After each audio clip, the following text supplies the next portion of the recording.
if America were a person, and its personality was shaped by the full weight of its historical actions, domestic and global, a psychiatrist might sit back in deep contemplation before speaking. This would be no ordinary case. Diagnosis: complex, contradictory, deeply wounded.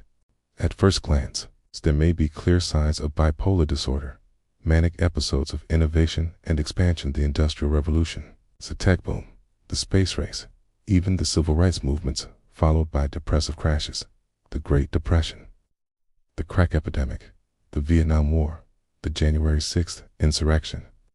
Oscillations between greatness and grievance. Dig deeper, and narcissistic personality traits surface. The persistent narrative of American exceptionalism. Its insistence on being the world's moral compass, even while engaging in slavery, segregation, regime change, and economic imperialism.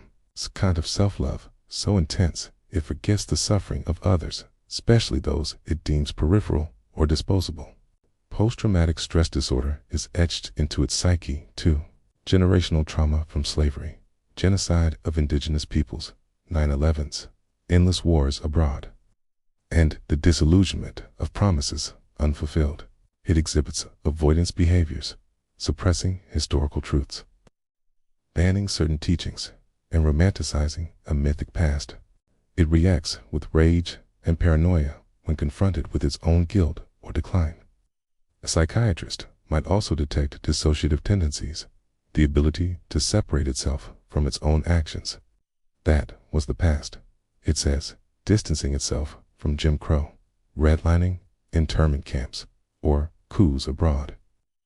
Yet, the consequences of those actions linger like ghosts in the national psyche, and if viewed through a Pan-African lens, rooted in the sacred interconnectedness of self, land, spirit, and community, America might be seen as a soul that has become severed from Ubuntu, from any ethical tether that binds power to justice.